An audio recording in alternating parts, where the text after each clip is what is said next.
হিন্দু শাস্ত্র অনুযায়ী মানুষের সবচেয়ে বড় অহংকার হলো তার শরীর, ক্ষমতা, সম্পদ ও জ্ঞান। আর শ্মশান এমনই একটা জায়গা যেখানে রাজা ও ভিখারির মধ্যে কোনো পার্থক্য থাকে না, কারণ মৃত্যুর পর সবকিছুই শেষ হয়ে যায়। মা কালীর তো অনেক রূপই রয়েছে, দক্ষিণাকালী, ভদ্রকালী, মহাকালী, কিন্তু এদের মধ্যে সবচেয়ে ভয়ঙ্কর এবং রহস্যময় রূপ হলো মা শ্মশানকালী। রাতের গভীর অন্ধকার, চারিদিক শুধু আগুনের শিখা, নীরব শ্মশানের মাঝে হঠাৎ ভেসে আসে মন্ত্রের শব্দ।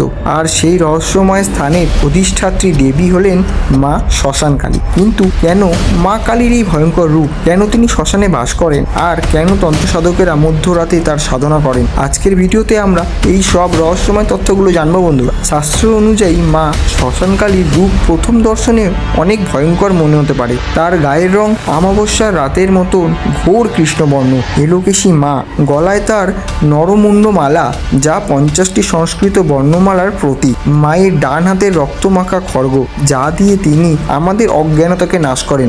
আর বাম হাতে থাকে মদ্যপূর্ণ কপাল বা নরমুণ্ড, যা অহংকারকে নাশ করেন। এবং মায়ের পায়ের নিচে শয়িত আছেন সবরূপী স্বয়ং দেবাদিদেব মহাদেব। শিব এখানে পরম পুরুষ বা স্থির ব্রহ্ম, আর মা কালী হলেন আদিশক্তি। শিব ছাড়া শক্তি যেমন অচল, ঠিক তেমনি বন্ধুরা শক্তি ছাড়াও শিবও অচল। তাই শিবের বুকেই মায়ের অধিষ্ঠান। শ্মশানকালী ধ্বংসের প্রতীক নন, বরং তিনি জীবনের শেষ সত্যের প্রতীক। রাতের নিস্তব্ধতা যখন শ্মশানের বুকে নেমে আসে, চারদিকে এক অদ্ভুত হিমশীতল নীরবতায় ঢেকে যায়। শ্মশান যেখানে জীবনের শেষ পরিণতি, যেখানে মানুষের সমস্ত অহংকার, রূপ, ধন, সম্পদ পুড়ে এক মুঠো ছাই হয়ে যায়। আর সেই ভয়ঙ্কর জনশূন্য শ্মশানেই তার অধিষ্ঠাত্রী দেবী হলেন মা শ্মশানকালী। সাধারণ মানুষের কাছে শ্মশান হলো মৃত্যু আর ভয়ের জায়গা, কিন্তু জানেন কি কেন জগৎজননী মা কালী এই শ্মশানেই নিজের বাসস্থান বেছে নিয়েছেন?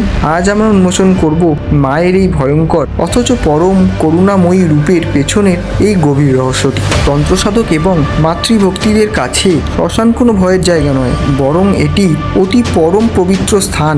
মা কালী শ্মশানে থাকেন কারণ শ্মশান হলো নির্লিপ্ততা আর বৈরাগ্যের প্রতীক। আমাদের এই মানব মনটাও কিন্তু একটা শ্মশান। মানুষের ভেতরের মোহ, মায়া, কাম, ক্রোধ, লোভ এবং অহংকার, এই সব কিছুই যখন জ্ঞানের আগুনে পুড়ে চিত্তের শ্মশানে ভস্মীভূত হয়ে যায়, ঠিক তখনই সেখানে মা কালীর আসল আবির্ভাব ঘটে।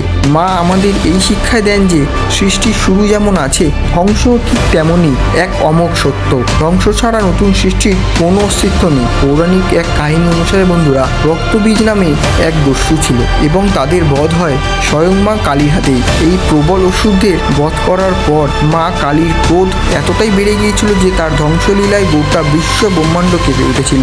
মনে হচ্ছিল এই বুঝি সব শেষ হয়ে যাবে। তখন সৃষ্টিকে রক্ষা করার জন্য দেবাদিদেব মহাদেব নিজেই সব রূপ ধারণ করে মায়ের চলার পথে শুয়ে পড়েন। স্বামীর বুকে পা পড়ায় মায়ের ক্রোধ শান্ত হয় এবং তিনি লজ্জায় তার জিহ্বা দংশন করেন। মায়ের এই রূপটি শ্মশানকালী নামে সর্বাধিক পূজিত হয়। আজকের এই পৌরাণিক কাহিনীটি আপনাদের কেমন লাগলো তা অবশ্যই কমেন্টে জানাবেন। মায়ের এই অজানা কথাগুলো যদি ভালো লেগে থাকে ভিডিওটিতে একটি লাইক দেবেন।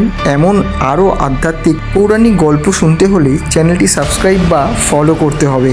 আর সর্বশেষে কমেন্ট বক্সে জয় মা কালী লিখতে কিন্তু একদমই ভুলবেন না বন্ধুরা।